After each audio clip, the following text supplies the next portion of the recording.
എടേ എന്റെ വളിക്കൊക്കെ ഇത്രയ്ക്ക് ഡിമാൻഡോ? സത്യമായിട്ടും കേട്ടോ. അയ്യോ, എന്റെ വളി വീഡിയോയ്ക്കൊക്കെ ഇത്രയധികം ഡിമാൻഡ് ഉണ്ടെന്ന് ഞാൻ ഇപ്പോഴറിഞ്ഞു. ഇത് ഇനി അങ്ങോട്ട് വളികളുടെ ബഹളമായിരിക്കും, വളിയോട് വളി.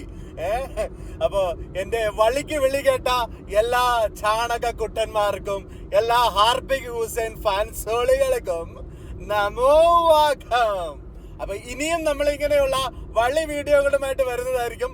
എല്ലാ വള്ളികൾക്കും വളരെ നല്ല രീതിയിൽ നിങ്ങൾ വിളി കേൾക്കണേ എന്നൊരു അപേക്ഷ മാത്രമേ എനിക്കുള്ളൂ. പിന്നെ ഒരു കാര്യം പറയാനുണ്ട്. നമ്മൾ ചോദിക്കുന്ന ചോദ്യങ്ങൾ വെച്ച് മറുപടി പറയാനുള്ള കഴിവില്ല എങ്കിലും നിങ്ങൾക്ക് ആവശ്യമുള്ള വളിക്ക് മറുപടി പറയാൻ വന്ന എല്ലാവരും മാസ്. എന്തായാലും ചിരിച്ച് ആയുസ് കൂട്ടാനായിട്ട് സഹായിച്ച എല്ലാ സംഘമിത്രങ്ങൾക്കും ഒരിക്കൽ കൂടി എന്റെ പേരിലും മണവാള നോൺസെൻസിന്റെ പേരിലും വിനീതമായ നന്ദി. എന്നാലും എനിക്കറിയാത്ത ഒരു സംശയം എന്താന്ന് വെച്ചാല്, ഈ ഹാർപ്പിക് ഹുസൈനെതിരെ സംസാരിക്കുമ്പോ അതിന്റെ വീഡിയോയിലെങ്കിൽ എന്നെ തീവ്രവാദിയാക്കാതിരിക്കണേ. എന്തോന്നാണ് ഹാർപ്പിക് ഹുസൈന് രാജ്യസ്നേഹത്തിനെയൊക്കെ നിങ്ങൾ അടപടലെ അങ്ങ് ഏറ്റെടുത്തേക്കുവാണോ?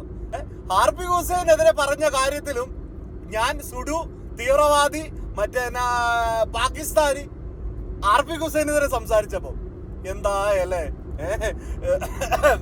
ഞാനൊന്നും പറയുന്നില്ല. എന്താ ദൈവങ്ങളെ.